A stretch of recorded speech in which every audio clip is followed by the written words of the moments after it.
Morning girls. In today's class we are going to see about multi-threading. So in this class we are going to see the introduction and some examples of multi-threading and different states in the life cycle of the thread. So modern operating systems such as Windows enable us to manage multiple processes on a computer. Each of these processes run in its own address space and each of them can be independently scheduled for execution.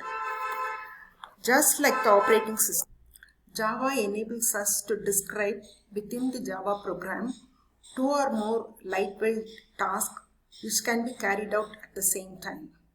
In this chapter we are going to talk about this task called as a thread.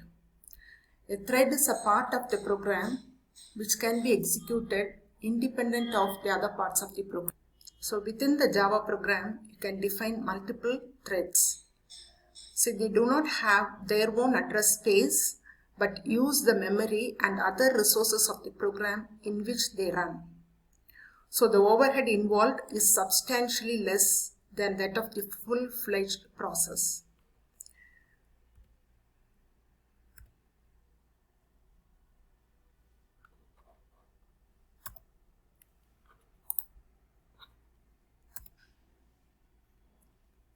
So the time needed to perform the context switch from one process to other process is much less. The JVM schedules the threads in a program and executes each one of them for a short amount of time called the time slice and switches to the another thread. This is what actually happens in multi-programming also by the operating system. So here the task of the operating system is taken by the task of JVM. This gives an impression that the threads are executed in parallel to each other, but this is not so actually. So thread is not an object. A thread is a flow of control. A thread is a series of executed statements. A thread is a nested sequence of method calls. One program can run multiple threads. Example, you can have the disk access in one thread, I/O processing in one thread, and the main process in another thread. The processor executes multiple threads concurrently. Multiple processes may share the execution of the thread. So every Java program has one thread that is called as the main thread. Apart from the main thread, you can include any number of threads. So for example, downloading video while playing the video is considered as a multiple process. So printing a document as well as concurrently editing the document is considered as an example for multi-threading. So when we execute the program at the back end, garbage collection is done by JVM as a low priority thread, which frees up the memory which is previously allocated to an object and if the object is currently not being referenced. So each thread is allocated small amount of time to execute, which is called as the time slice. So the thread in the ready list will be taken for execution by JVM and it will be allotted a time slice. After one thread's time slice gets over, the thread will be moved to the waiting state or it will move to the ready state based on the situation.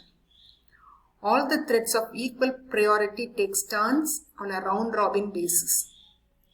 So threads are preempted by higher priority threads or by threads whose turn has come. So you can allocate priority to each thread. So the thread with highest priority will be given preference by JVM for execution. So now we are going to see about the different states in the life cycle of a thread. So thread moves through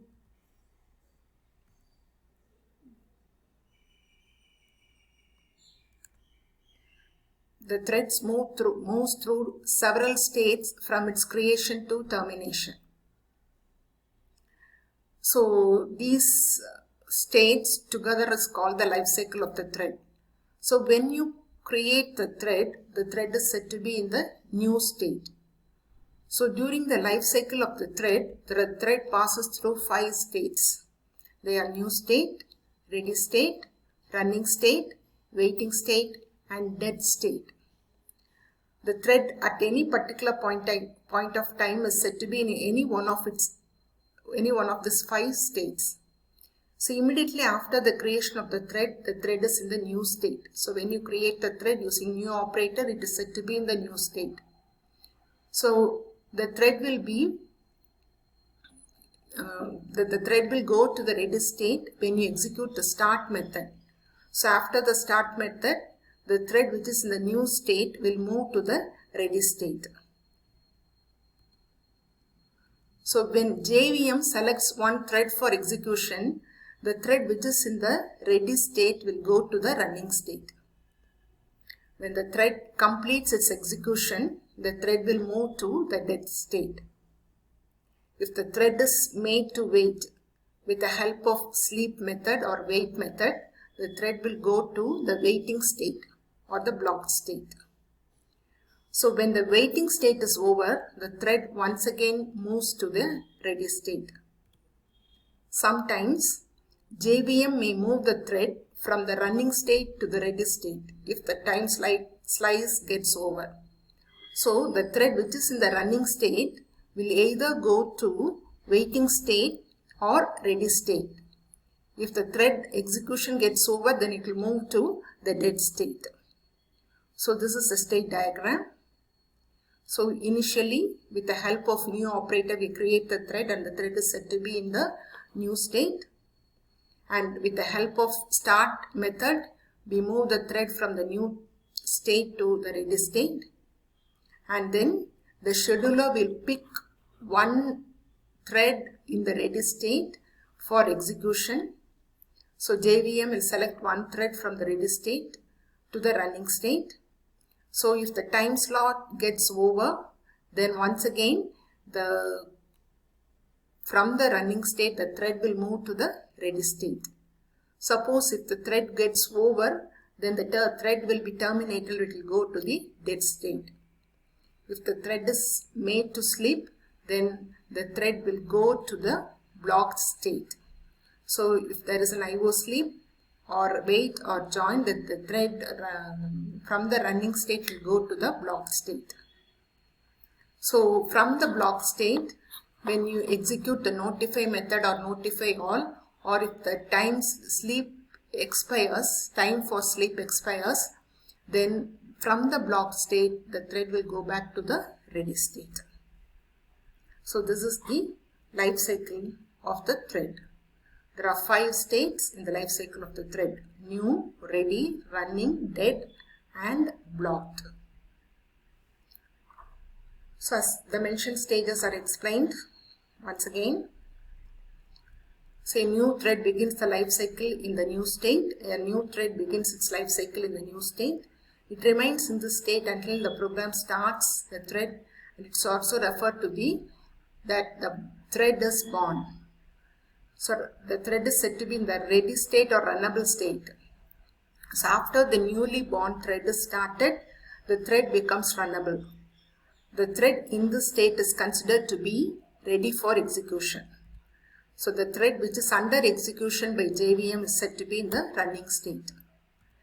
So sometimes the thread transition to the waiting state while the thread waits for another thread to perform a task.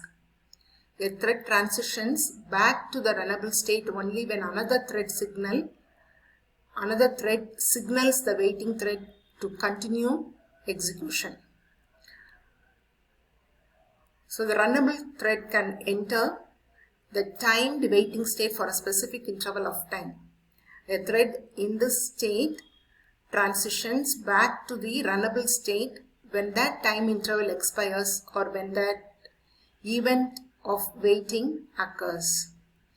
A runnable thread enters the terminated state when it completes its task. Otherwise, when you close the thread will be terminated. So, to summarize, a thread is a small part of the program which can be executed independent of the other parts of the program.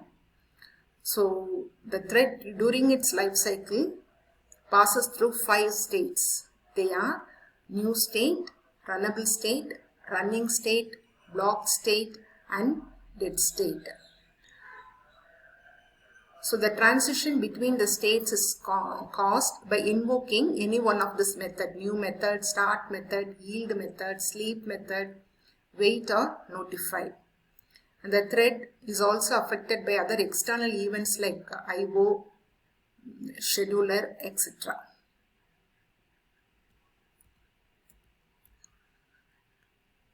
So new state, the thread is created. In the runnable state, it is ready for execution. Running state, the thread is executed. Block state, it is waiting for the event to be completed. When the thread is finished, it is said to be in the thread state.